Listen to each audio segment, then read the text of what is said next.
10h48 no Manhã Bandeirantes.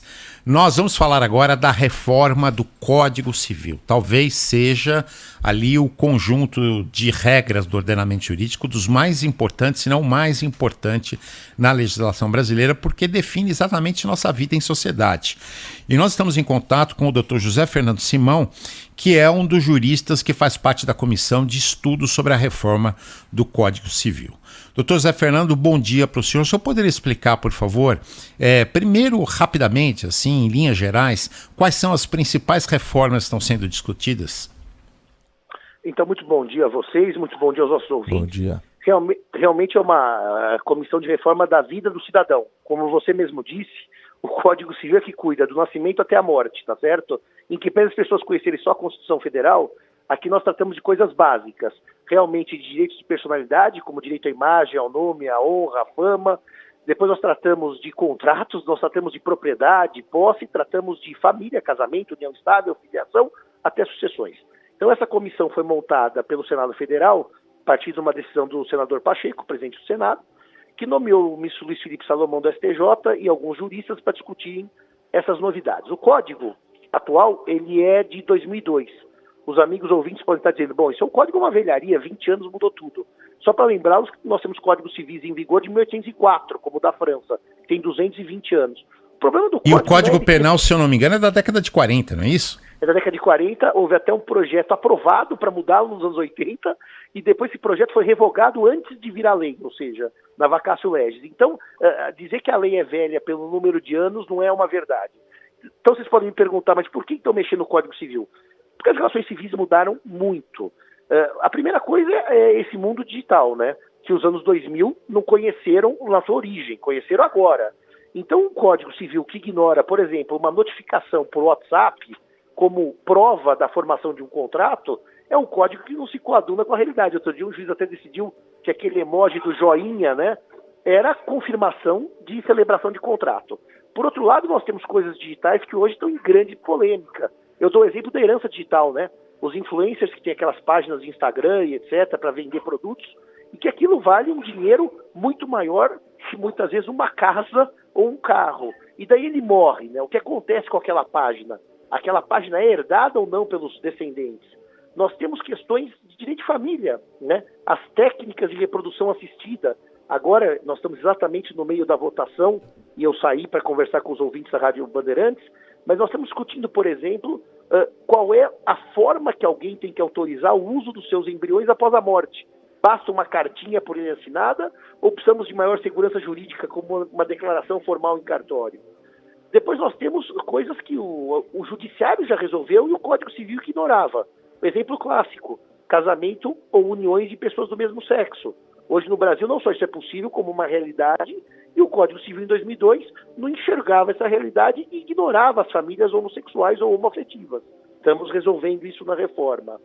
O outro tema que os ouvintes certamente gostariam de ouvir é o direito dos animais, né? Porque hoje está muito em voga se discutir quais são os limites desse direito. O direito a não sofrer maus tratos, claro, a não sofrer penas físicas, claro, mas, por exemplo, eu posso hoje deixar, de alguma maneira, direitos patrimoniais para animais, a famosa herança do Lagerfeld para a gata, né? E nós chegamos à conclusão que aí não, porque o animal não é pessoa, mas ele é um ser senciente, então ele não pode ser submetido a sofrimentos injustos, injustificáveis. Então nós estamos trabalhando realmente desde o nascimento até a morte. Por exemplo, ontem nós discutíamos o começo da vida. Nós vamos deixar a concepção, quando há um encontro entre o óvulo e o espermatozoide, ou o nascimento com vida?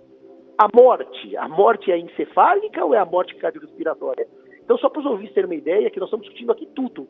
E, de repente, direito de empresa. De repente, essa questão, se eu me permite interromper, claro, do início da vida, na concepção, no nascimento, e da morte, né, o momento da morte, ela tem influência, na questão do aborto, né? Claro. E a outra na questão da doação de órgãos, não é isso? Claro. E eu agradeço as suas duas observações, foram duas que nós discutimos muito. Primeiro, que nós estamos tratando de um direito civil, e, portanto, nós vamos deixar o artigo 2º, tal como pensado, o início da vida, para evitar exatamente imaginar-se, por erro, ou por fake news que o Código Civil permitiu o aborto. Então foi ótima a sua pergunta. Isso não está em debate e não decorre do nosso projeto. Nós não somos, em momento nenhum, facilitadores de aborto. Obrigado pela sua pergunta. Agora, o final da vida ele é muito interessante, porque eu discutia ontem com a professora Rosa Neri, que é uma grande jurista relatora, que você veja, nós temos a chamada morte encefálica, certo? Em que a pessoa respira artificialmente por meio de máquinas, mas o cérebro ou o encéfalo já morreu. Essa pessoa está morta, a lei de doação de órgãos diz, para fins de órgão, eu posso tirar os órgãos que eu não cometo homicídio. Mas será que ela está morta para todos os efeitos? Então, eu imagino meu pai, que ficou 15 dias em coma no hospital, e eventualmente com uma morte encefálica.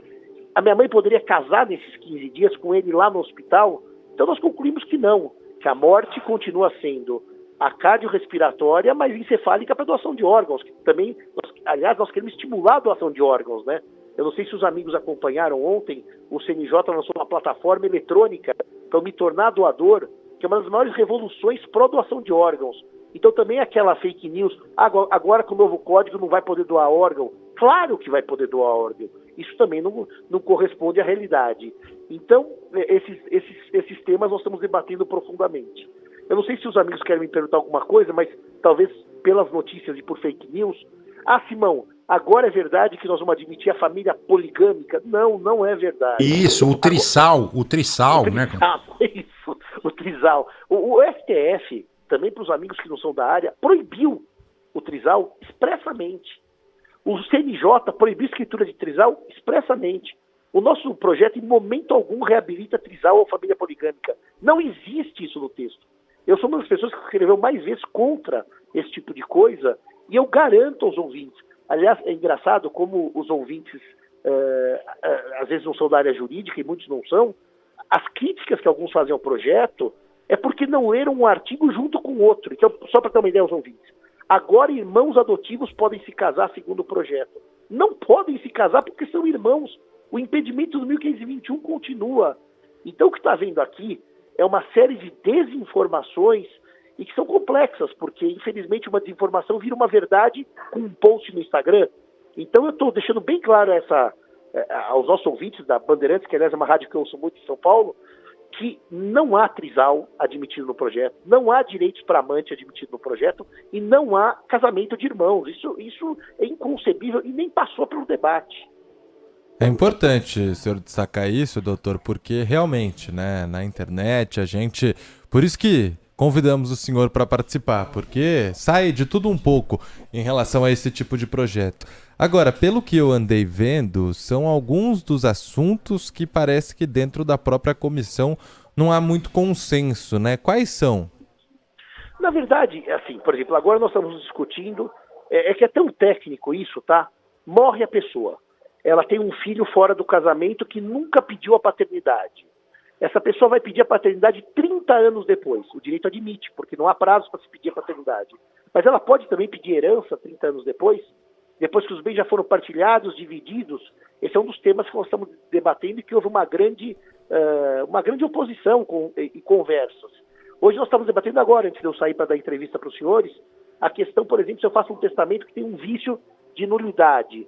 Essa nulidade, ela pode ser declarada 20 anos depois, como a parte geral quer, ou o testamento vai ter nulidade com prazos para não gerar uma insegurança familiar. Aprovamos um prazo de 5 anos.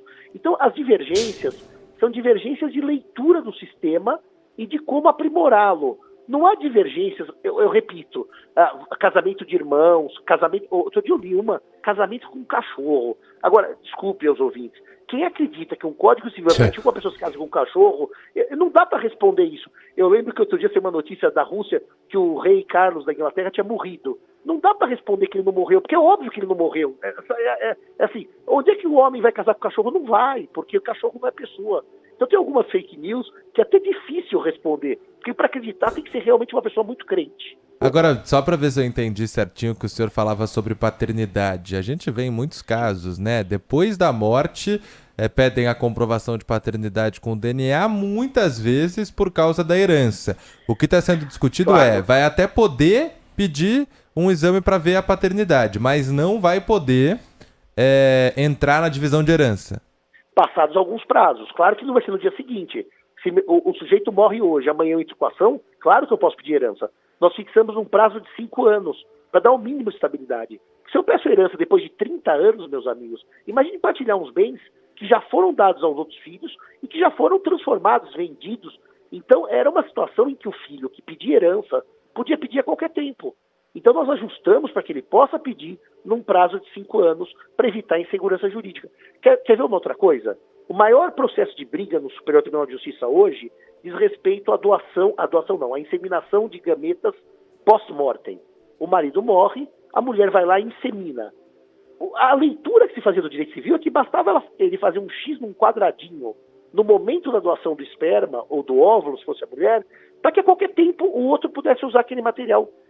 Um quadradinho num formulário de uma clínica privada, não. Ele vai ter que usar de uma forma pública para ter segurança jurídica. Senão o que acontece? Nós estamos brigando aqui no STJ, nesse caso emblemático, há 15 anos para discutir se o quadradinho vale ou não vale. Não, então quem busca uma técnica vai ser orientado a fazer uma declaração em cartório que pode usar o cônjuge João, Maria, José, após a morte. Então nós estamos tentando realmente dar segurança jurídica e melhorar o direito de família. Doutor, tem uma ouvinte, a Ieda, fazendo uma pergunta interessante aqui. Com relação à alteração do Código Civil, gostaria de saber como fica a situação da união estável, se vai ser igualada com o casamento oficial e como fica a situação da partilha de bens em caso de herança por falecimento, com ou sem testamento. Tá, então vamos só separar duas coisas. Para o ouvinte Ieda, nós já votamos sucessões agora, eu acabei de sair da votação, então eu posso responder uma coisa com certeza e outra não, porque não foi votada.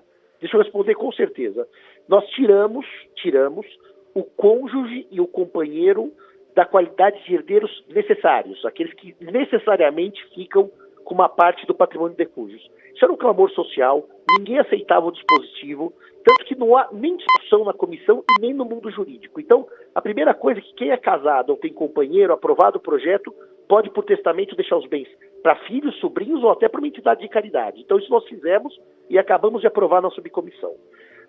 Então, a segunda pergunta, cônjuges e companheiros estão igualados sucessoriamente? Também já aprovamos na comissão que sim, o que vale para casamento vale para união estável. Agora, a Ieda faz uma pergunta mais difícil e que eu não consigo responder porque nós não votamos ainda. Se todos os efeitos do casamento foram estendidos ou não para união estável. Por que eu digo que a gente não consegue responder isso agora? Porque a votação vai ser só amanhã ou sexta-feira. Então eu ainda sequer posso dizer como é que o código vai ficar como anteprojeto nessa ideia. Por isso que eu peço desculpas para não me precipitar e dar uma resposta equivocada à Ieda. Mas em sucessões eu posso responder. Casamento e união estável estão equiparados e que não há essa qualidade de herdeiro necessário nem para cônjuges, nem para companheiros. Doutor Simão, o senhor fica em São Paulo ou não? Eu moro em São Paulo. Mora em São Paulo, mas o senhor está em Brasília agora para essas comissões, para essa discussão, ou ela acontece em São Paulo? Não. Nós estamos aqui no Senado Federal. Ah, perfeito. Eu saí agora, acabou de votar o livro de sessões, eu saí para conversar com vocês, para voltar para o livro de empresas que vai começar a ser votado agora. Por acaso, na semana que vem, na segunda-feira pela manhã, o senhor estaria em São Paulo ou não? Estarei sim, é onde eu moro. Posso fazer um convite para o senhor? Porque é o seguinte, esse assunto choveu ligação de ouvinte aqui, ainda há muitas dúvidas, a gente não falou nada de direito digital, por exemplo, né? Eu queria muito seguir nessa conversa com o senhor para a gente ter mais informações, porque é uma mudança significativa na vida do brasileiro que está sendo discutido. O senhor viria até os nossos estúdios para responder mais perguntas, inclusive dos nossos ouvintes? Posso deixar esse convite? Já definido na comissão. Nossa, que convite honroso. Eu só vou depois pedir a vocês para me ligarem, porque segunda, eventualmente, eu não posso, mas o programa é diário. É diário, então, diário. Eu tenho várias manhãs livres, mas certamente segunda não é, porque eu estarei num curso da Escola da Magistratura sobre o tema, tá bom? Não, perfeito. Eu quis fazer esse convite no ar para deixar claro para os nossos ouvintes também. A honra é nossa. Tem um professor lá da nossa vetusta Academia de Direito Largo de São Francisco, é uma honra para a gente. Mas eu faço a pergunta aqui e deixo para a produção definir com o senhor depois uma data, o senhor volta, porque tem muito assunto ainda para a gente tratar, viu? E até peço desculpas que eu vou ter que voltar para a votação, que começou o livro vai lá. Eu não posso, mas seguir. Muito obrigado pela honra e pela oportunidade de esclarecer os nossos ouvintes. Obrigado, senhor. Um bom dia. Nós que Bom agradecemos dia. ao doutor José Fernando Simão, que é jurista, faz parte da Comissão do Código Civil lá no Senado Federal e é professor da Faculdade de Direito da Universidade de São Paulo. 11h03.